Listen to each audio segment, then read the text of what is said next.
교회에서 주로 사용하는 단어이지만 그에 못지않게 세상에도 많이 사용되고 있습니다. 그러다 보니 원래 예수님께서 의도하셨던 뜻과는 달리 사회의 여러 가지 일과 경험이 묘사되는 단어가 되었고 어느새 영적인 의미를 많이 잃어버리고 말았습니다. 예수님께서 말씀하셨던 거듭남이 뜻하는 것은 무엇일까요? 한밤에 예수님을 찾아왔던 니고데모를 통해 우리의 구원을 알아봅시다. 1번 니고데모가 예수님께 묻고자 한 것이 무엇일까요? 자, 3장 3절 같이 읽습니다.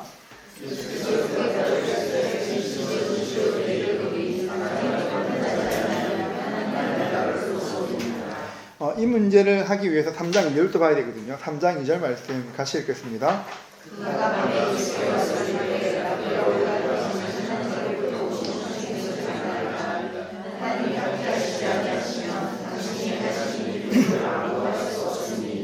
자, 이게 당신이 행하시는, 그러니까 니고데모가 주님께서 행하신 일들을 보고 확신하는 거예요. 저 사람이 메시아다 확신하는 거죠.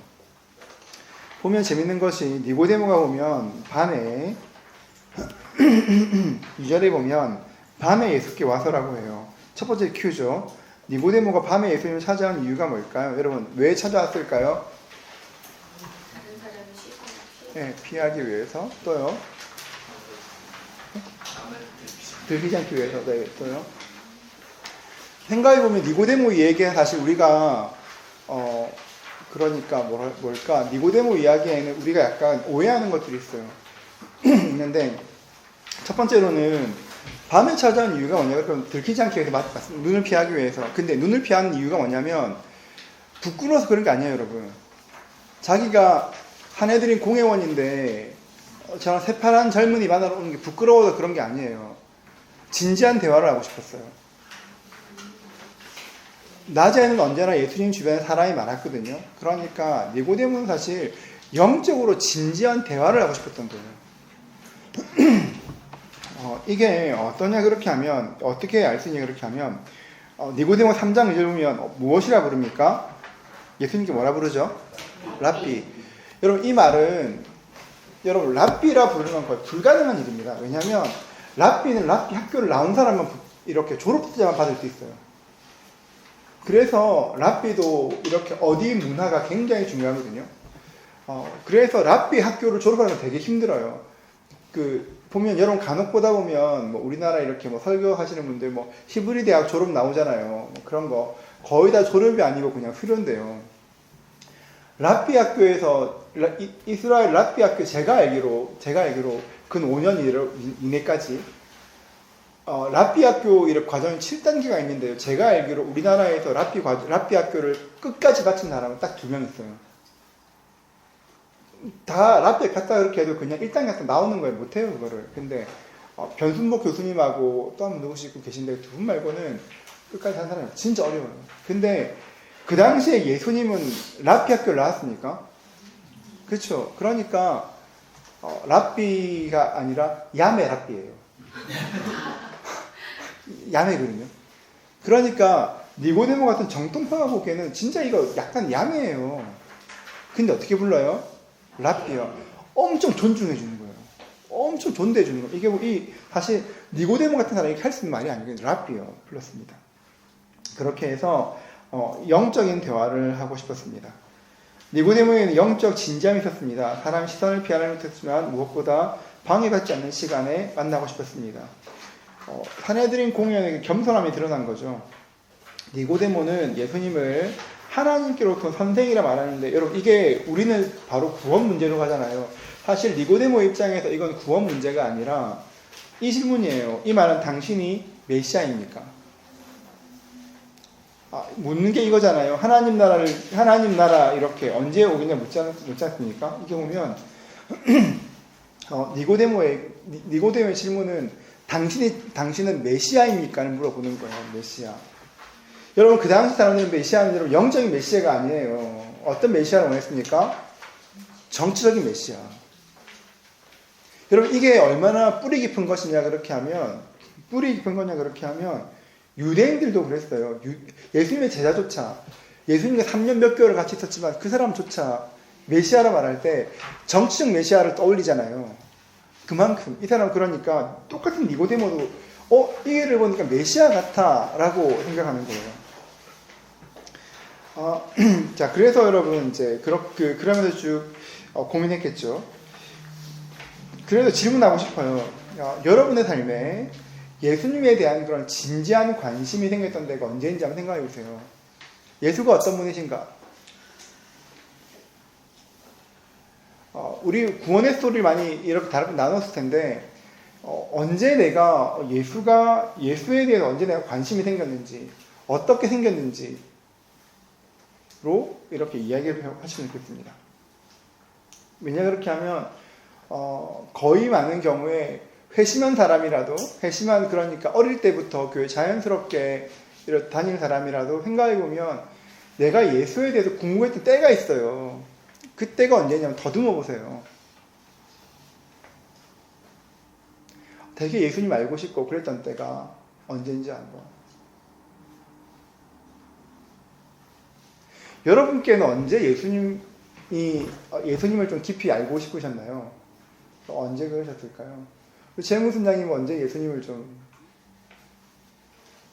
진지하게 알고 싶다? 지금도 진지하게 알고 싶습니다. 지금도 조금 더 옛날로는 언제부터 그러셨을까요? 중고등학교 때 수련회나 이런 거 하게 되면 되게 관심 많이 생기고 많이 알고 싶은 열정이 있었던 것 같습니다. 수련회 때? 오케이, 좋습니다. 이상우 형제는 어떠십니까? 순장님 어떠십니까? 제자반 작년에 시작하기 전에 책을 읽을 때 어떤 책을 읽었나요? 제목은 생각이 안 나지만 좋은 책이었다. 하나 목사님 처음 시작할 때 길. 제자반 시작할 때 네, 길. 그때 이제 처음 시작했을 때 하고 네네. 저희가 제자반을 끝났을 때 하고의 차이점에 대해서 말씀하셨는데 제자반이 끝났을 때 제 모습이 어떻게 변했을까요? 그래서 좋습니다. 윤사람 선생님 어떠신가요? 주님을 바꿨을 때 지난주 주님을 바꿨을 때 할렐루야. 아멘. 좋습니다. 우리 임상정이 어떠십니까? 저 제자훈련하고 네네. 이후로 아멘. 자, 한 번만 더 여쭤볼까요? 우리 영수 선생 어떠세요? 직장생활 시작하면서 좀 모태신앙이라서 너무 자연스러운데 아마 직장생활 다니면서 특별한 계기가 있었을까요? 제가 이제 출장이 많으니까 예배를 잘 못 드리게 되니까 말씀에 막 이렇게 갈급할 때 오케이. 그때 그때 살짝 위험한 곳을 살짝 갈 뻔했어요. 저런 주의 은혜로. 자, 네. 이런 것들인데요. 그래서 조금 순장님들이 나는 언제 그랬지를 한번 타이밍 잡고 하셔야 돼요. 그래야지 얘기 나올 때 이게 왜냐하면 되게 추상적일 수도 있지만 되게 재미있을 수도 있거든요. 그래서 언제 이런 예수에 대한 관심이 생기면 좀 나눠보시면 좋겠습니다. 이번에 보면 니고데모의 관심은 하나님 나라에 들어가는 것이었습니다. 그것인데요. 예수님 어떤 사람이 하나님 나라를 볼 수 있다고 말씀하십니까? 3장 3절 같이 읽습니다.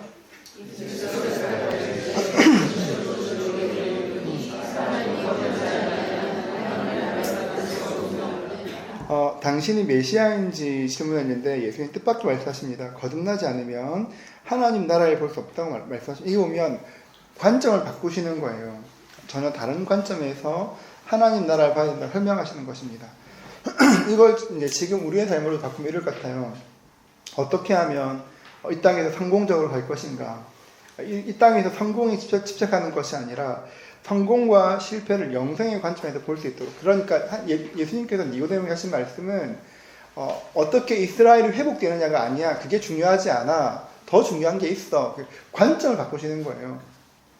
사실 저한테는 그렇거든요. 이게 어떻게 그렇게 하면 가난한 사람도 불쌍하지 않고 부자도 부럽지 않은 큰 교회 목사라고 성공한 목사라 부르지 않고 작은 교회 담임 목사를 실패한 목사라 부르지 않는 이런 나라를 보기 위해서는 그게 거듭남의 증거거든요. 그게 보면 결국 자 밑에 보세요. 거듭난다는 것은 어떻게 표현했습니까? 눈이 바뀌는 거예요. 영적으로 태어남의 증거는 눈이 바뀌는 겁니다. 니고데모는 정말 겸손하게 예수님께 찾아와 질문했습니다. 예수님은 니고데모의 마음에 무엇이 있는지를 아셨습니다. 진실하고 겸손한 사람이었지만 생명의 관점에서 회복과 구원을 생각하지 않기 때문에 영적이고 종교적인 생각뿐이었습니다. 여러분 우리가 거듭난다면 예수를 구주로 믿는다면 여러분 눈이 바뀌게 돼요. 한 번 더 보겠습니다. 3번 니고데모는 예수님 말씀을 저는 이해하지 못했습니다. 니고데모는 어떻게 해야 하나님 나라에 들어간다고 생각했습니까? 여러분 니고데모 어떻게 하면 거듭난다고 표현합니까? 그렇죠. 여러분 이 말 자체가 어떠냐 그렇게 하면 니고데모가 이 말을 거듭남이라는 말을 문자 그대로 받는 거예요. 근데 그렇지 않습니다. 여러분 왜냐하면 유대인들에게는 모태로 드러난 개념 자체가 없어요, 여러분. 그러니까 사람이 이 환생이라는 개념 자체가 없어요. 조금 더 설명하면 모태로 들어갈 때 그러니까 내가 거듭나기 위해 다시 내가 엄마 태속으로 들어갑니까? 이 표현 자체가 유대인으로서 그게 이 예수님 말을 이해하지 못해서 한 말이 아니에요. 거듭난다는 말을 문자 그대로 받은 게 아니에요, 여러분. 어린아이처럼 그런 거듭남의 의미를 묻는 것이 아니라 사실 이 말은 거듭남의 가능성을 질문하는 겁니다. 가능한 일입니까? 라고 묻는 거예요. 거듭난다는 것을. 현세적 사고에 익숙해져 있는 사람이 어떻게 다른 관점으로 생각할 수 있는지를 묻는 것입니다. 이걸 풀어보면 이런 거예요. 나는 지금까지 이 땅에 임할 하나님의 나라를 믿으며 평생 동안 살아왔는데 내 믿음이 잘못된 것입니까? 라고 질문하는 거예요. 이게 이제 문화도 되게 중요한데요. 왜냐하면 저는 이게 말씀이 되게 신기했거든요. 유대인들은 실수로라도 이런 표현 쓰지 않습니다. 모태로 들어가는 말 자체를 아예 그런 개념 자체가 없어요. 그런데 이 말을 했던 자체가 뭐냐면 내가 실제로 진짜로 몸이 다시 태어난다고 말한 것이 아니라 이거 거듭남이 그러니까 이게 진짜로 그럴 수 있습니까? 가능성이 묻는 게 훨씬 더 이게 유대인적이에요. 이게 정확한 해석 중에 하나입니다. 그래서 보면 우리가 여러분 예수를 믿고 나면 거듭나고 나면 어떤 일이 생기냐면 관점이 바뀌어요. 관점이 바뀝니다. 여러분 예수를 믿고 거듭난 뒤에 관점이 바뀐 것들이 있으니까 어떤 관점 바뀐 게 있을까요? 생각해 보셨습니까? 어떤 관점? 내가 예수 믿기 전에는 이게 너무 소중했는데 예수 믿고 나니까 달라. 관점 바뀐 게 있을까요? 우리 김태라 선생님 어떠신가요? 관점은요. 저는 세상 친구들이 되게 중요했거든요. 굉장히. 오케이. 네. 당황하지 마시고 이 줄로 쭉 가고 있는 거예요. 그냥 줄 따라 쭉 가는 겁니다. 네. 강기 선생님 어떠신가요? 우리가 친척 중에 좀 일찍 돌아가신 분이 계셨는데요. 그때 죽음 후에 다시 만나는 것, 후에서 다시 만나는 것에 대해서 굉장히 구체적으로. 오케이, 그렇죠. 그렇죠, 맞습니다. 네. 그렇죠, 그럴 수 있죠. 맞습니다. 김기현 씨 어떠세요? 저는 그 가치관 이렇게 세계관 그게 변화됐던 것 같아요. 제가 중요하게 여겼던 거 모가지만 이러면서 중요하게 여겼던 거. 예전에 중요한 지금 안 중요한 거 어떤 게 있을까요? 그냥 저는 늘 이제 사람 바라볼 때 가능성을 보거든요. 하나님의 그 마음으로 바라보게 되었던 것 같아요. 그 변화되었다. 네. 오케이, 좋습니다. 최현진 선생님 어떠세요?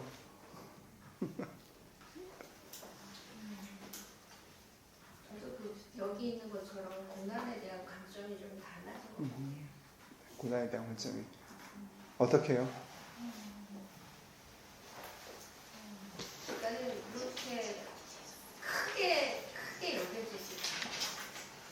엄청난 거죠, 그것도. 맞아요. 근데 영적 생각이 여러분 이게 거듭남이 아까 관점의 차이라 얘기했는데요. 예수 믿고 나면 확실히 관점들이 바뀝니다.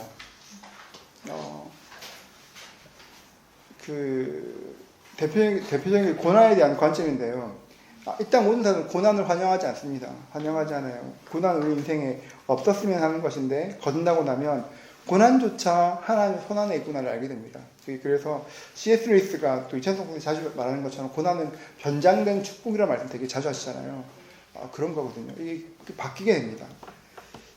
예수를 믿고 나서 무엇이 바뀌었는지 한번 이야기해 보세요. 내가 전에는 이게 참 중요했는데 나중에 이런 게 중요해졌어. 사실 저에게도 그 아까 예의도 나왔지만 목사들한테는 그런 거 있어요. 되게 좀 큰 교회에 대한 로망이 있어요. 누구나 다 로망이 있거든요.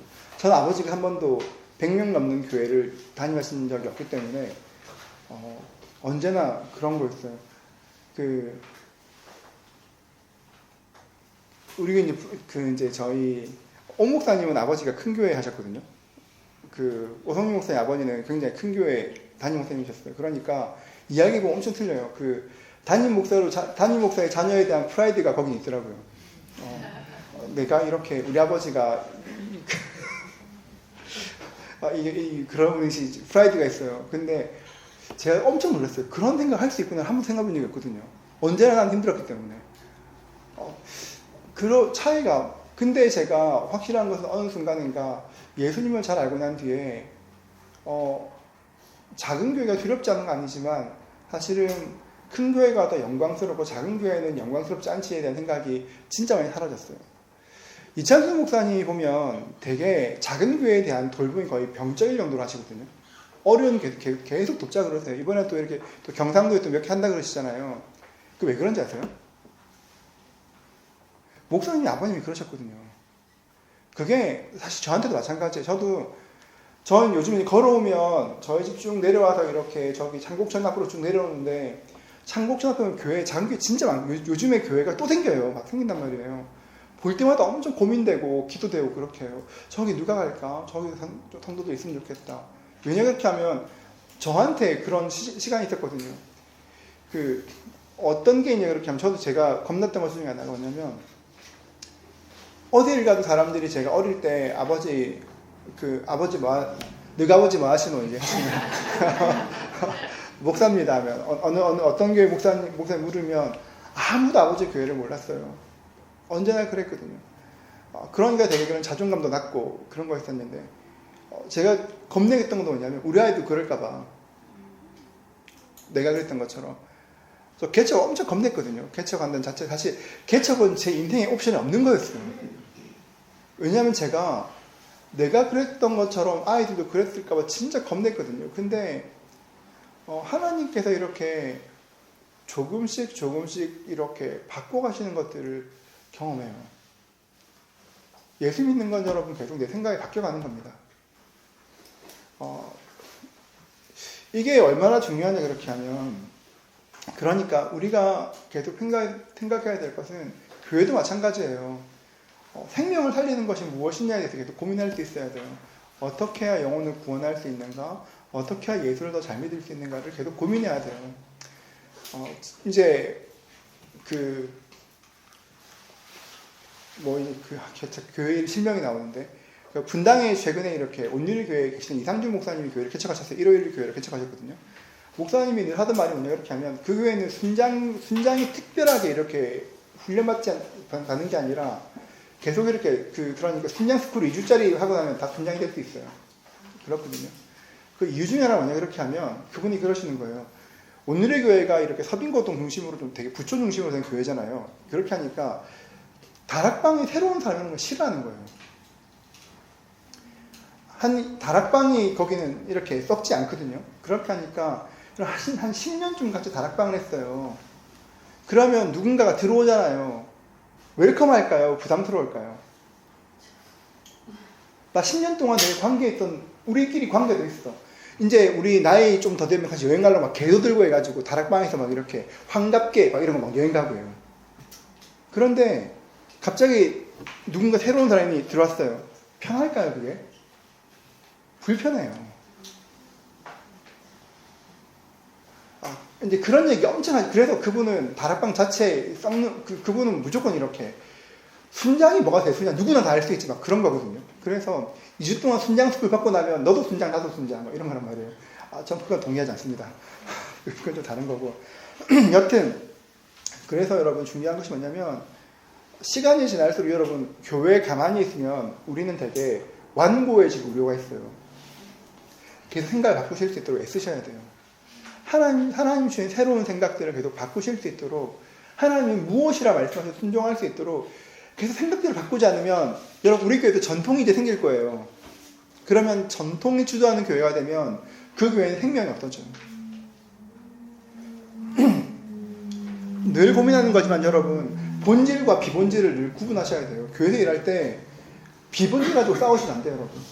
저는 지금 여러분들도 그러시겠지만 여러분 옛날에 이렇게 젊었을 때 교회 드럼 때문에 싸우는 교회 없어요, 여러분?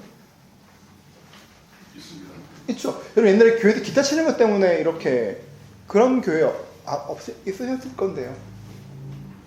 옛날에 그 예수님단 YM이 2단이라 그랬어요. 초창기 2단이라 그랬거든요. 왠지 아세요? 기타 쳤거든요. 진짜 웃긴데 YMCA 배관에 때 기타 치면서 예배했거든요. 기타 치다가 드럼이 올라왔어요. 어디 교회에 지금 예배에 기타가 드럼이 그래서 2단이라 그랬어요. 지금 누가 교회에 드럼 2단이라 그렇게 해요. 여러분 우리는 순장들이잖아요. 그럼 여러분도 다락방에 결정할 것도 많잖아요. 그러다 보니까 계속 하나님께 지혜를 구하셔야 돼요. 내 생각이 완고해지지 않도록. 성령께서 원하시는 거 갈 수 있도록. 제가 아침에 설교도 했었지만 내가 지금까지 경험했던 게 다 맞는 게 아니에요, 여러분.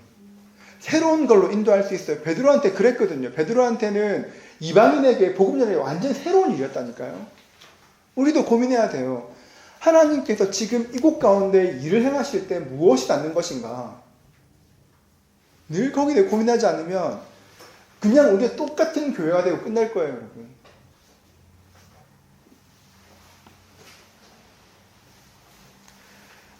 그런 의미에서 하나님 마지막 때에 이제 요즘 계속 마지막 때 얘기 많이 하는데 요한계시록 관점 보면 끝으로 갈수록 여러분 어떤 사람이 생기냐면 목사가 아니라 평신도들이 주도한 사역들이 점점 많아지게 돼 있어요. 이게 성경적 관점이에요. 이게 시대가 왜냐하면 목사가 생각할 수 없는 게 너무 많아요. 최근에 홍대에 있는 유명한 나이트에서 교회가 시작됐어요. 나이트에서 교회를 시작했어요. 네? 왜 그런지 아세요? 일단은 나이트를 빌려서 하면 음향을 할 필요가 없고요. 음향을 할 필요가 없고 공간이 뻥 뚫려 있잖아요. 그래서 거기서 이렇게 젊은 목사님들 두 분이 같이 교회 사역 시작하셨거든요. 근데 그 한 분이 원래 DJ 출신이에요. 그러니까 만약 누가 저한테 교회 이제 막 우리 장독 구하고 있을 때 목사님 저기 퐁퐁 나이트가 비었는데 거기서 예배하자 그러면 제가 너무 좋다 할 수 있을까요? 여러분 어떠세요? 퐁퐁 나이트 예배 드리는 거 어떠세요, 여러분? 제가 퐁퐁 나이트 위에 저희 분리교회 있거든요. 그 야타벨 분리교회가 퐁퐁 나이트 위에 있어요. 제가 나이트를 모르는데 그래서 그 교회 맨날 저희 모일 때 보면 그 교회에서 모이자면 교회에서 모이지 않고 퐁퐁 나이트 위에서 만나 얘기하거든요. 근데 사실 우리한테도 만약에 여러분들한테 우리 나이트 클래스 예배 이게 될 것 같아요, 여러분? 어려울걸요. 사실 오늘 교회는 20년 전부터 그런 미션들을 해왔거든요. 나이트 클럽에서 예배를 드리고 스타벅스에서 새벽기도 막 이런 거 해왔단 말이에요. 이게 여러분 목사들은 생각 못하는 거예요. 목사들은 나는 죽었다 깨어나도 나이트에서 예배한다는 생각 못해요, 여러분. 근데 그 친구는 디제잉을 했으니까 생각해보니까 주일날 오전에 장소 비지, 음향 잘 돼 있지, 조명 좋지. 마다할 이유가 없는 거예요. 그래도 거의 개척했다고 얘기했는데 사실 근데 그렇게 하려면 영적으로 엄청 기도 많이 해야 되거든요. 안 그러면 진짜 여러분 아무데나 가면 안 되는 게 여러분 그게 제가 이제 신방할 때 자주 하는 얘기인데, 은혜는 공간에 머물러요. 은혜는 공간에 머물거든요. 여러분이 제가 처음에 저희 교회 설립되고 나서 교패 만지면서 기도하자 그랬잖아요. 잘하고 계세요, 여러분? 잘하시기 바래요. 왜냐면 진짜 기도하면 평안이 은혜는 성경을 보시면 은혜는 공간에 임해요. 은혜가 있는 공간이 있어요, 정말.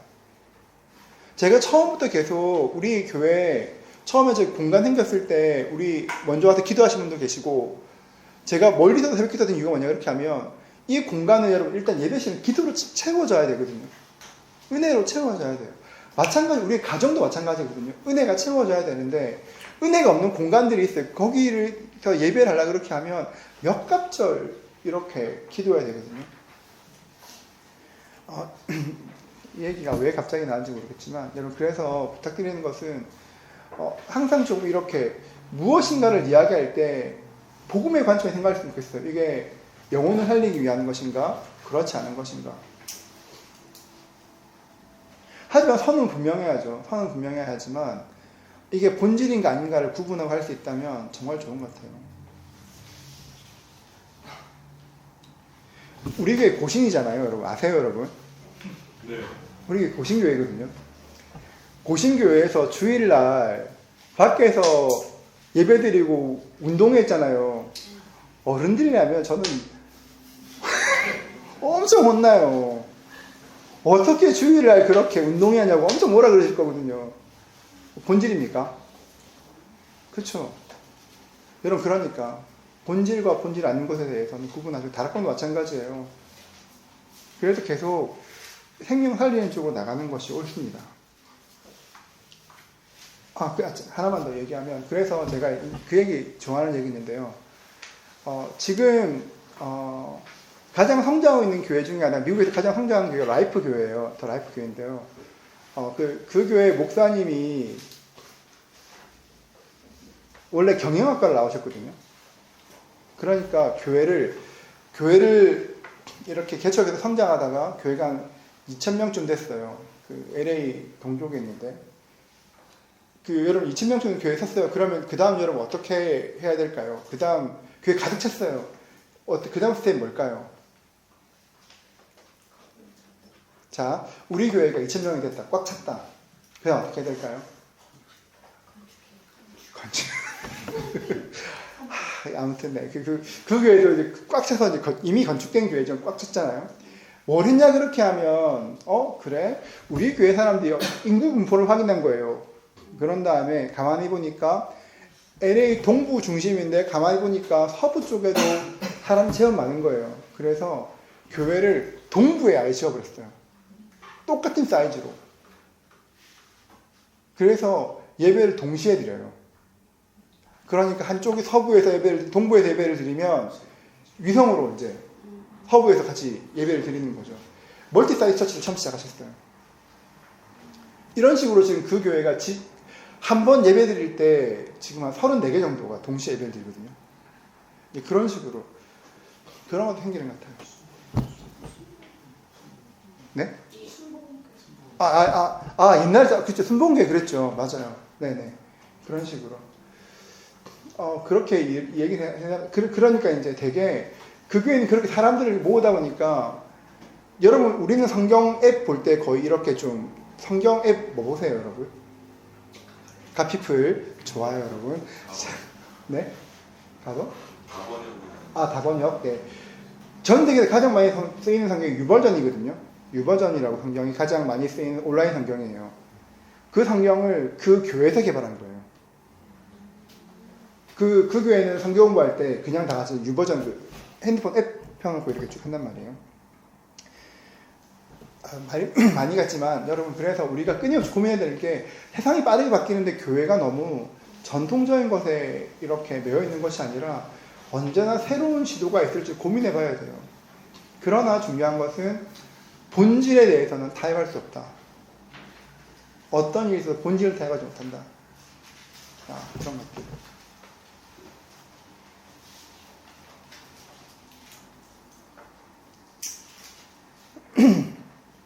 자, 그래서 여러분 관점 바뀐 것들을 좀 말씀하시면 좋겠고, 4번에 거듭난다는 걸 뜻하는, 그래서 보면, 자, 거듭난다는 걸 뜻하는 것이 무엇일까요? 요한복음 1장 13절 같이 읽습니다.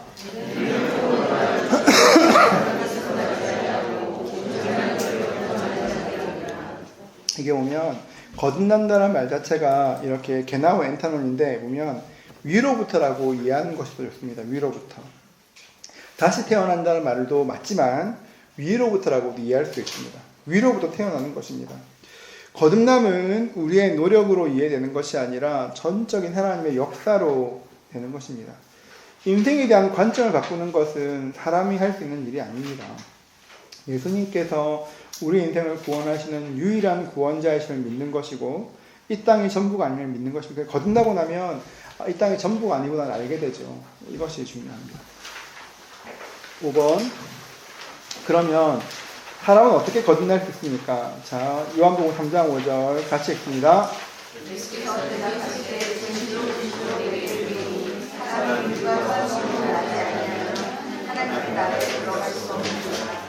이 물이라는 것이요 굉장히 다양하게 번역될 수 있어요. 사실은 제가 전 보면 요한복음 15장 3절에서 이렇게 저는 가져왔는데요.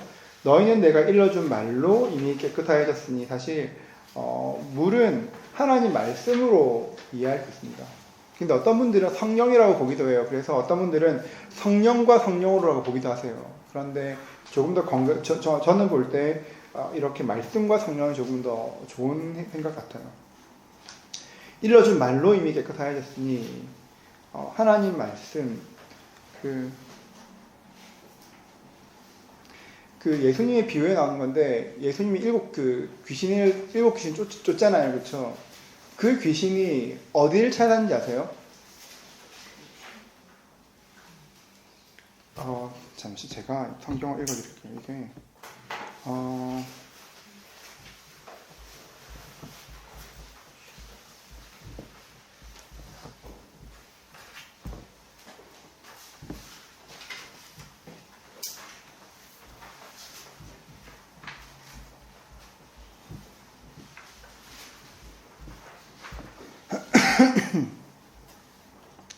마태복음 12장 말씀 한번 볼까요?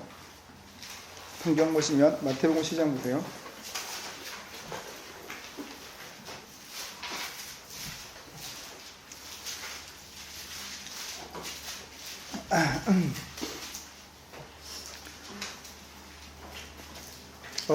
다시 12장 43절인데요. 12장 43절인데요. 이렇게 되어 있어요. 같이 한번 읽어볼까요? 같이 읽습니다.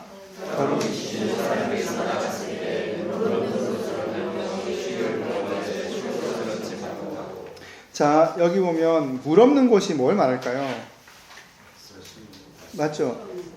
그러니까 이게 귀신이 나갔는데 물 없는 곳으로 다녀요.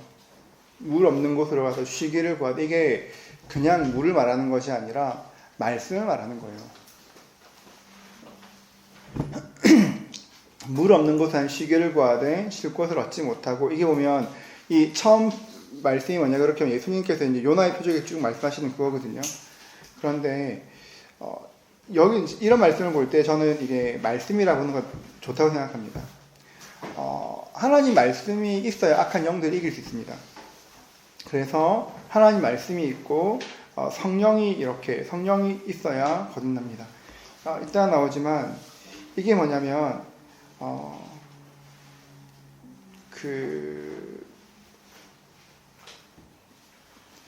이게 이런 그림 같아요. 저는 이렇게 교회에 오면 우리 교회 이제 형제님들 중에 비순원들 보면 많은 비순원들이 가정의 평화를 위해서입니다. 형제님들이. 그러니까 그냥 집에 있으면 아내한테 혼나니까 오시는 분들이 계시거든요. 여러분 그런 분들 보면 거의 공통점이 있습니다. 창밖을 봅니다. 끊임없이 창밖을 우리 창도 많으니까 얼마 전에 창밖을 봅니다. 그리고 또 어떤 분들은 이렇게 깊은 임재 가운데 들어가세요. 진짜 기가 막힌 게 어떠냐 그렇게 하면 설교를 시작하면 일단 이렇게 눈을 깔아야 돼. 설교를 시작하면 일단 이렇게 하십니다. 여러분 그런 이제 아내들 속 터지는 안에 있지 않을까요? 그 데리고 왔는데 좀 말씀 좀 듣지. 제가 근데 생각하는 게 교회에서 재우는 건 일단 목사 책임이거든요. 진짜 그 목사 책임이에요. 그런데 여러분 보세요. 그런 일들에 대해서 되게 무의미하게 여기시는 분들 계실 수도 있는데 물과 성령이라는 게 되게 중요한데 우리 가운데 하나님 말씀이 그렇게라도 들어가고 말씀이 계속 그 영혼에 임하고 성령의 바람이 불어오면 언제 거듭나는지는 아무도 몰라요, 여러분. 거듭나면 사실 언제라고 말하는 건 사실 거의 불가능한 일. 때때로 하나님 주권적인 역사로 뜨겁게 주를 만나는 경우가 있지만 많은 경우에 구원은 어느 순간 진짜 그 요한 다음 말씀에 말하는 것처럼 어느 순간 갑자기 바람이 부는 것처럼 확 임한단 말이에요. 하나님 말씀이 있는 곳에 데리고 나오면 은혜가 있습니다. 이게 되게 중요한 것 같아요. 어느 순간 하나님이 일하세요. 제 이전 교회 때 전도 엄청 많이 하는 권사님 계셨거든요. 전도 그분이 한 해에 전도를 거의 이렇게 한 300명씩 해요. 그분이 사직 운동장 근처에서 다니면서 아이들 뭐 이렇게 청년들 노인들 가릴 것 없이 그래서 제가 세가족부 할 때 그분이 전도하신 분이 한 해에 거의 340명 넘었던 때가 있어요. 그분의 사명이 전도거든요. 그 직장이세요. 다니는데 자영업 하시는데도 계속 나와서 전도하세요. 근데 이제 그분이 문제가 남편이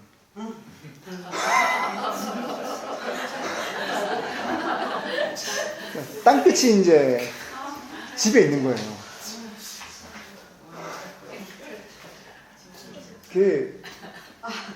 아니 그렇게 왜요? 그러니까 300명을 전도하는데 내 집에 있는 사람이 전도 안 되는 거예요. 근데 또 그 남편이 엄청 이렇게 약간 뭐랄까 말을 잘 듣는 분이거든요. 아내가 말을 하면 말하는데 기왕에 또 교회 얘기는 또 기왕에 안 듣는 거예요. 근데 그런 분이 일단은 권사님 손에 끌리셔서 일당 받고 나오셨거든요. 한 번에 5만 원씩. 여러분 그거 괜찮아요. 한 번에 5만 원이면 한 달에 30만 원이면 남편 교회 데리고 올 수 있잖아요. 그래서 그분이 이렇게 거의 4년 동안 그렇게 하셨어요. 그분 지금 안 수십년 됐거든요. 4년 동안 교회를 그렇게 일당 받고 오다가 어느 순간 그러더래요. 안 받아도 된다. 그러면서 그분이 말씀에 반응하기 시작하시고 그 부산에서는요 예배 시간에 운다는 것 자체가 사실 거의 상상도 예배 시간에 눈물 흘리는 자체가 그런 거는 본 적도 없고 들은 적도 없어요. 강박하고 완악합니다. 근데 그 남편이 눈물 흘리면서 말씀을 듣는 거예요. 그래서 그분이 이제 금은방 하시는데 그분이 되게 열심히 내기 시작하셨어요. 근데 그런 거예요. 그분이 하신 말씀이 그분이 되게 은혜 받았다는 그 말씀이 저도 기억나는데 되게 지루했거든요, 저는. 근데 그냥 어느 말씀이든지 일하시는 거예요. 설교는 사람이 하는 게 아니에요. 그냥 물 있는 곳에 갖다 놓으니까 바람이 살랑 부니까 영접하게 되는 거예요.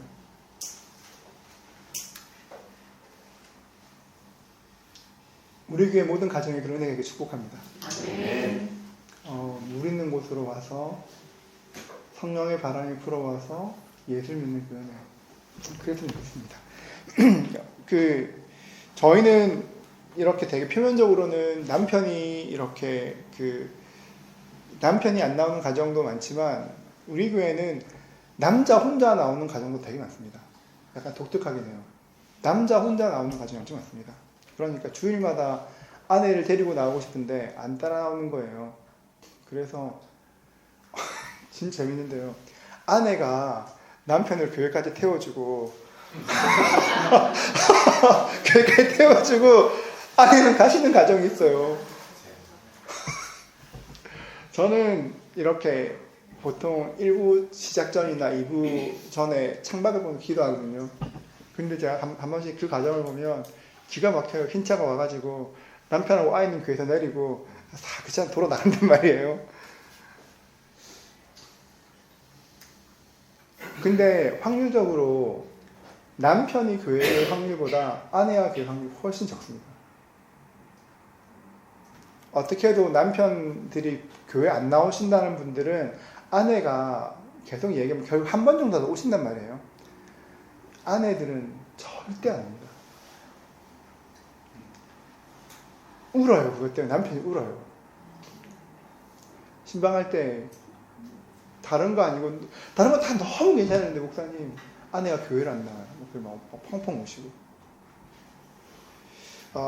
여러분 그래서 가급적이면 말씀이 머무는 곳으로 데리고 오십시오. 말씀이 머무는 곳에 성령의 바람이 불어오면 거듭나게 됩니다. 6번에 보면 거듭남은 영에서 일어나는 사건입니다.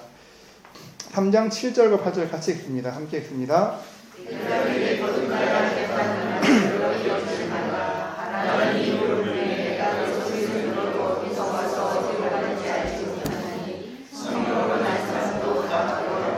저는 이 말씀 되게 좋아하는데요. 아까 처음 시간에 구원파가 몇 월 며칠을 안다 그렇게 하잖아요. 저는 그게 별로 정확하지 않다고 생각해요. 올바르지도 않아요. 영으로 태어나는 건요, 진짜 자연스레 어느 순간에 확 태어나고, 물론 그날 날이 있는 건 맞지만, 보면 바람이 임의로 불면 그게 너무 신기한 거예요. 바람이 부는 게 안 보이잖아요. 근데 바람이 지나가는 거 보이잖아요. 나무잎 같은 걸로. 요즘에 이제 제가 제 목양식 유리창을 닦았거든요. 이 당근에서 요새 유리창 닦는 기계가 있어요. 아세요? 그거? 당근에 3만 원 주면 빌려주거든요. 제가 그거 빌려가지고 이렇게 제 유리창을 닦았어요. 이렇게 닦았는데 엄청 선명하게 보인단 말이에요. 좋아요. 2만 원에 1박 2일 빌려줍니다. 1박 2일. 네. 당근에. 자, 가장 격렬한 반응이 말씀이 아니라 여기서 나올 줄 몰랐는데. 자, 아무튼 그래서 이제, 여러분, 제가 완전 세상이 밝아졌어요. 창밖으로 보면 이제 저 옆에 나무 풀 꽃 심은 거 있잖아요. 거기가 바람 불면 파랗게 막 이렇게 바람이 잘 보여요. 너무 이뻐요. 뒤에 나무도 지금은 파란색 꽃이 보라색 꽃이 저렇게 많은 곳이 진짜 잘 없을걸요. 엄청 이뻐요. 보면 너무너무 좋아요. 보면 제가 이 말씀 목사한테 한 거 아니었는데요.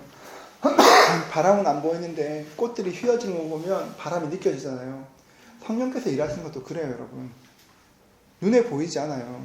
언제 일어날지도 모르는데 지나가고 나면 그 역사가 확실하게 경험돼요. 생각해보면 원래 우리가 이런 사람은 아니었거든요. 근데 자꾸 성령의 바람이 불어오니까 주님께서 만지시니까 우리가 점점 변화돼 가잖아요, 여러분. 성령의 바람이 불어온다는 자체가 얼마나 우리를 멋지게 하는지 몰라요.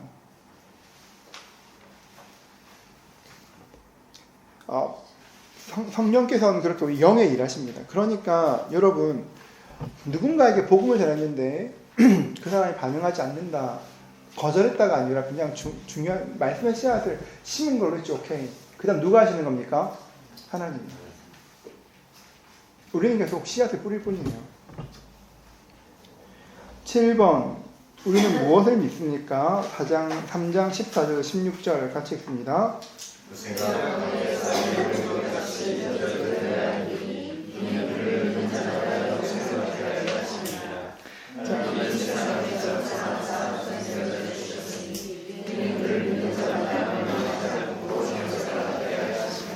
아멘. 그렇죠.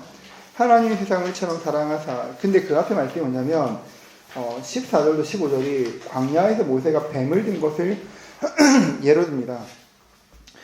여러분, 이제 이게 되게 연결되는 이야기인데요.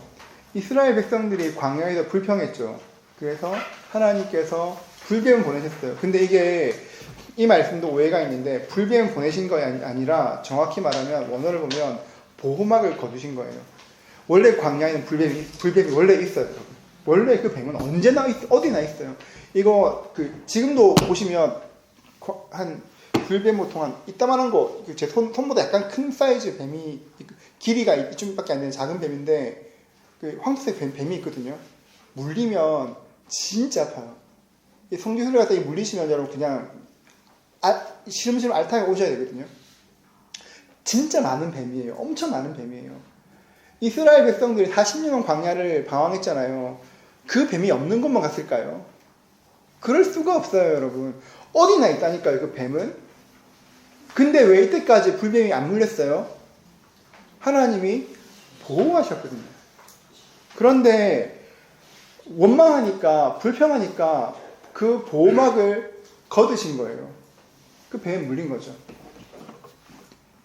여러분, 원망과 불평이 무서운 것이 뭐냐면, 원망과 불평은 많은 경우에 사실을 기반으로 합니다. 사실이에요. 근데 하나님께서 그 말을 원망이라 말씀하세요. 불평이라 말하는데, 원망과 불평은 하나님의 은혜의 보호막을 걷어냅니다, 여러분. 출애굽 상황 때마다 계속 반복되는 것인데, 원망하고 불평할 때마다 그 보호가 없어져요. 보호에 떠나요, 여러분.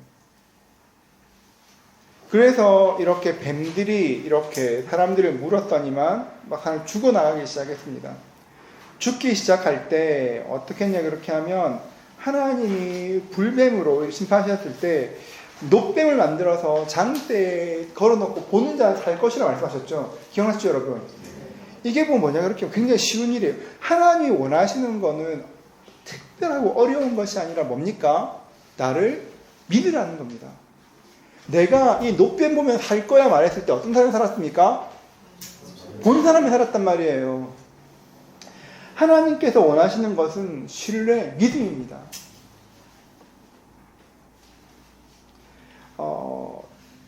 그 놋뱀을 장대에 매달고 보게 하시고 살게 하신 것처럼 마찬가지로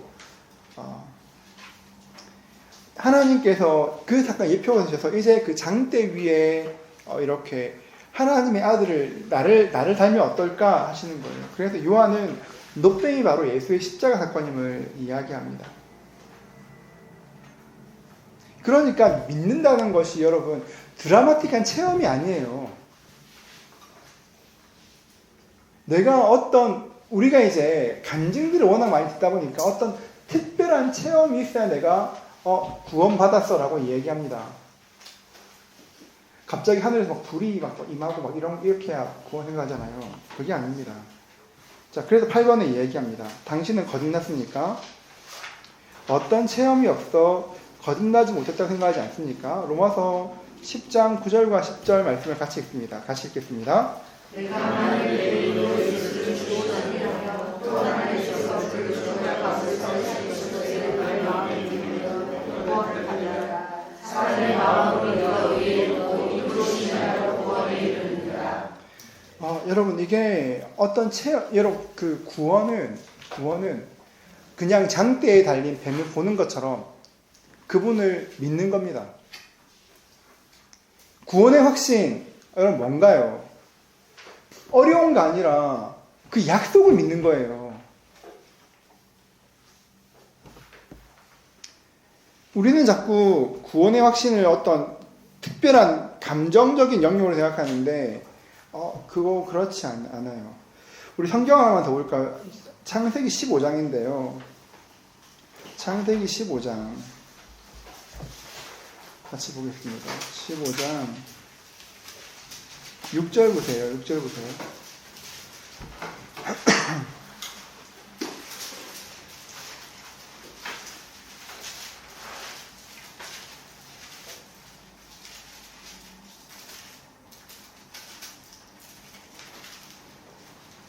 자, 15장 6절을 같이 읽습니다. 함께 읽습니다. 자, 시작.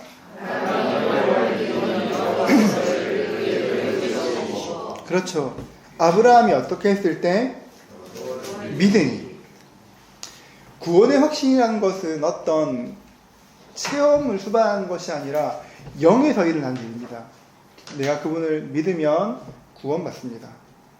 믿으면 구원받습니다. 이것이 복음입니다. 근데 제가 꼭 말하고 싶은 뭐냐면, 여러분 믿음은 무엇으로 알 수 있습니까? 이게 딜레마예요. 믿으면 구원받죠. 네? 아멘? 네. 이거는 확실히, 여러분, 이건 흔들릴 수가 없어요. 성경에 계속 믿으면 구원받는다 말하잖아요. 맞아요. 근데 진짜 믿는 걸 어떻게 알 수 있어요?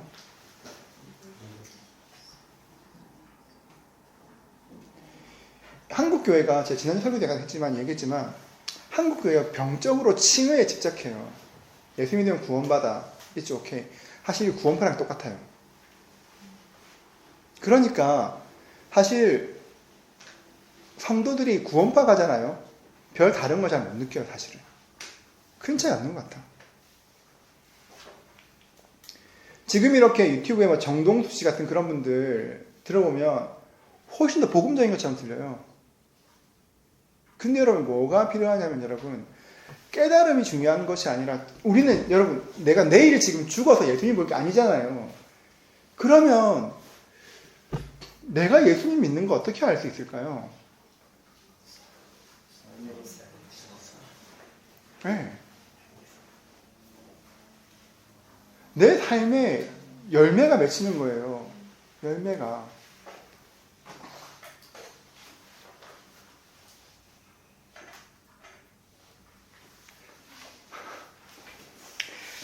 제가 이제 자꾸 이찬수 목사님 예를 들어 죄송스러운데, 이찬수 목사님 서울말이 사실 20대 때 올라온 서울말 치고 진짜 어설프거든요. 이게 보면 맨날 이렇게 하신단 말이에요. 왔니? 밥 먹었니? 제가 어느 날 따라하고 있습니다. 우리 부교시에 보면 왔니? 밥 먹고 왔니? 누군가 사랑하면 닮게 돼요, 여러분. 닮아요. 사실 이거는 자매님들 훨씬 더 유리한 건데, 여러분 이렇게 아이를 가졌을 때 몸이 변하잖아요. 이게 먹는 것도 바뀌잖아요. 내 안에 생명이 있으면 내가 바뀌는 건 당연한 거예요. 그런데 예수가 내 안에 있는데 내 삶이 변하지 않는다. 왜 안 변하냐 이렇게 하면 예수를 몰라서 그럴 수 있어요. 그렇지만 예수를 알면 그냥 자꾸 그분을 닮아가는 게 맞아요.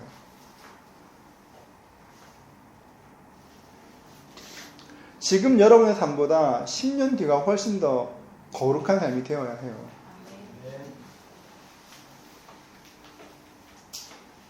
제가 진짜 겁내는 거, 저 엄청 아내한테 늘 말하는 거지만 저 엄청 겁내는 게 있는데, 제가 모셨던 목사님들은 모두가 다 교단 총회장을 하신 분들이 계시거든요. 다 총회장 다 하셨어요. 그런데 총회를 가보면 제가 뭘 느끼냐 그렇게 하면, 저분들이 목사님인지 정치인들인지 잘 모르겠어요. 얼굴 보면. 그냥 내가 TV에서 보는 정치인들이랑 교회 나오는 정치인들이 목사 얼굴 비슷해요.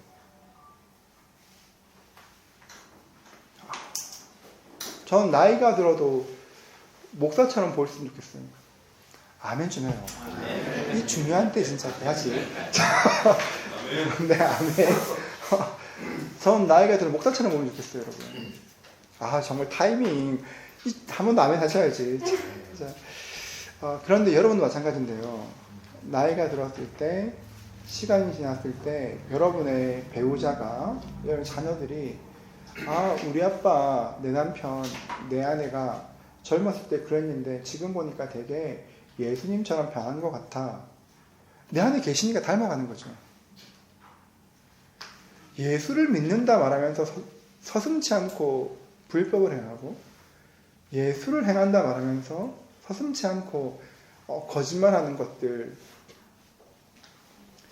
내 안에 예수님 계신데 시도 때도 없이 분노하고 험담하는 것들, 과연 주님 계시는 걸까요, 여러분?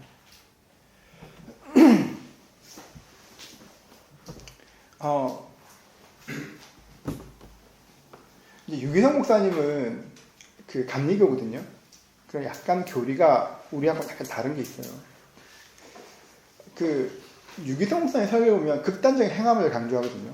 극단적인 행함을 강조하실 그 이유가 뭐냐 그렇게 하면, 목사님은 정말 목회지 컴플렉스가 되게 가끔하세요. 지금 우리 교회 몇 명이 있지만 천국 갈 사람이 몇 명인지 모르겠다는 그런 말을 가끔 하세요. 교회 나와서 예수를 주로 믿는 말하지만 삶을 보니까 저 사람이 진짜 예수인지 궁금한 사람 너무 많다 하시거든요. 그 유기성 목사님 원래 부산에 계셨잖아요. 원래 부산에 계셨거든요. 부산에 계셨는데 그때가 제 대학생 때였어요. 저희 대학생 때 저희 이제 화요 모임 강사로 자주 오셨거든요. 그래서 저희가 목사님 젊었을 때 지금 되게 온유하게 말씀하시잖아요. 옛날에 진짜 극단적으로 말했거든요. 죽어라는 말을 살때 몇 번이나 했어요. 맨날 너네 그래 살 바야 죽으라고. 아무튼 그랬는데 그러니까 이제 지금은 그 말을 온유하게 바꾸셔가지고 나는 죽고 예수로 사는 막 이렇게 빡빡 사주고 있는데 진짜 무슨 말씀이 엄청 과격했거든요. 옛날에 목사님 그분 생각해보면 그 목사님 그때 40대 초반이었는데 진짜 말이 너무너무 과격하고 털기들은 무서울 정도로 그랬단 말이에요. 근데 이제 그분이 이제 그분 보니까 목사님 하나님 살아계신 거 맞는 것 같아요. 그런데 목사님이 그런 말씀 되게 자주 했어요. 너네가 예수 믿는다 착각할 수 있다. 너네 삶 가운데 변화가 없다면 너희가 지금 예수 믿는 거 착각할 수 있다. 그 말을 엄청 자주 하셨어요. 저는 사실 그 말을 100% 동의하지 않아요. 왜냐하면 누구든지 예수를 주로 신하면 구원하셨다 말씀하셔서 제가 그 말을 믿어요. 그러나 기억해야 될 것은 내가 참으로 예수를 주로 믿는다면 내 삶은 바뀌는 게 정상이에요. 예수를 믿는다면 바뀌는 게 정상입니다. 아마 제가 설교 몇 번 더 지금 빌립보서 안에 그 내용이 있어서 몇 번 더 비슷한 얘기를 더 할지도 모르겠어요. 자, 그래서 보면 구원은 결국 잘하게 됩니다. 예수를 믿고 입으로 시인하면 구원에 이릅니다. 그 구원은 잘하게 됩니다. 우리 삶에 변화가 생깁니다.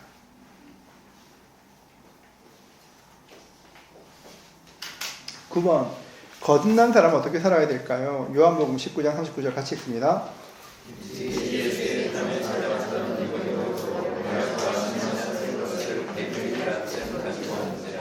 여러분 이게 뭐냐면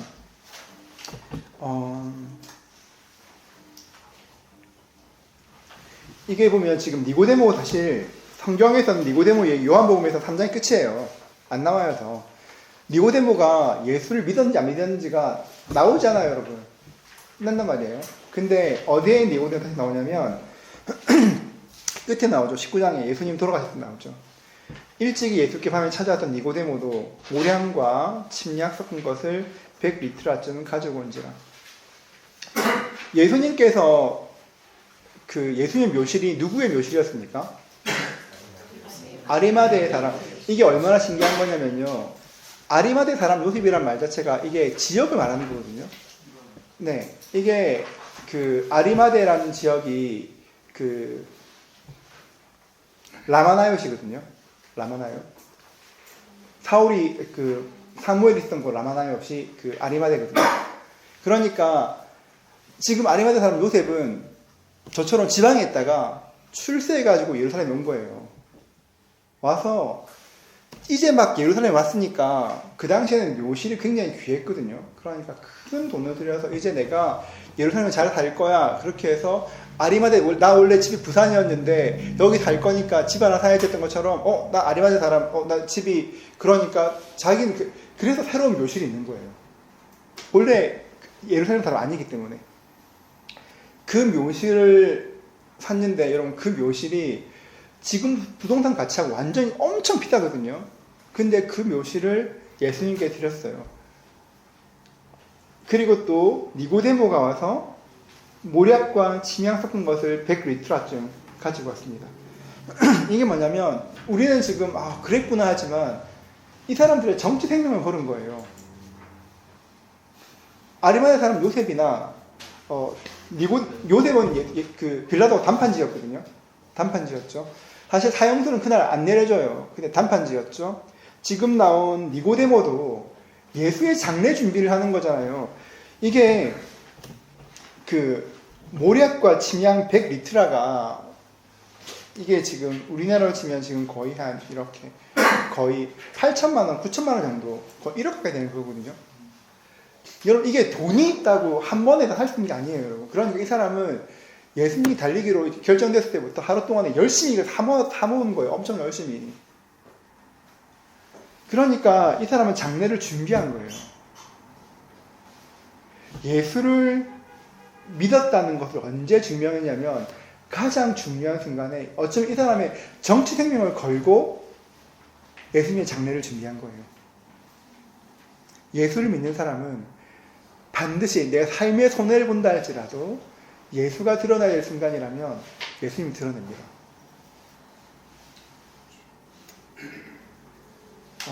저는 여러분의 삶에 예수님이 드러났으면 좋겠어요.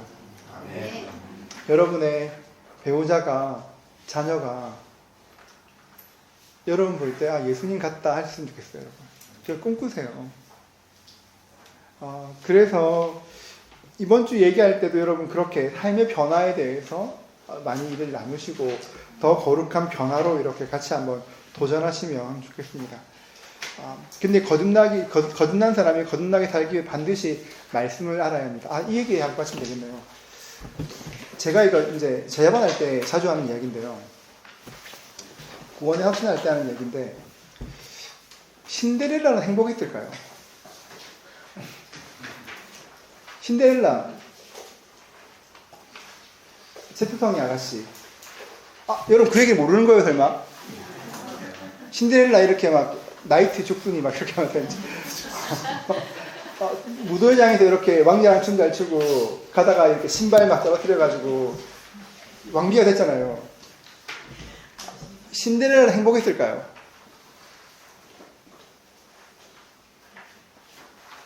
생각해보세요, 여러분. 행복했을까요? 네? 안 살아봐서. 행복해지려면 조건이 있어요. 어떤 조건인가요? 신데렐라는 여러분 그냥 평민이잖아요. 지금 어디 사는 거예요? 그럼 어떻게 살아야 될까요? 그쵸. 또요? 자유가 없죠. 네, 그쵸. 오늘 배운 거 가지고 생각해 보세요. 어떻게 살아야 될까요?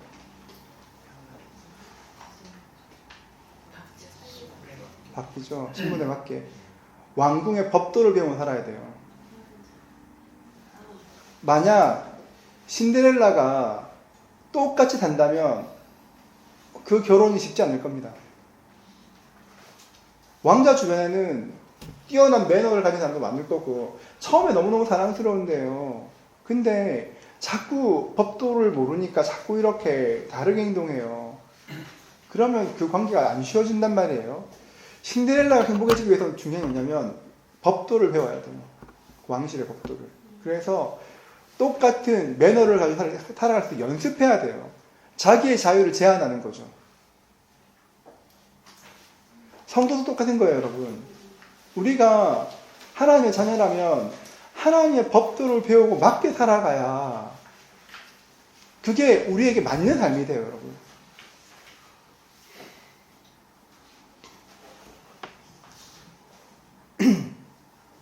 여러분의 삶에 그런 구원의 증거들이 있기를 날마다 말씀으로 배워져 가기를 축복합니다. 같이 한번 기도하겠습니다. 이 시간 같이 한번 기도할 때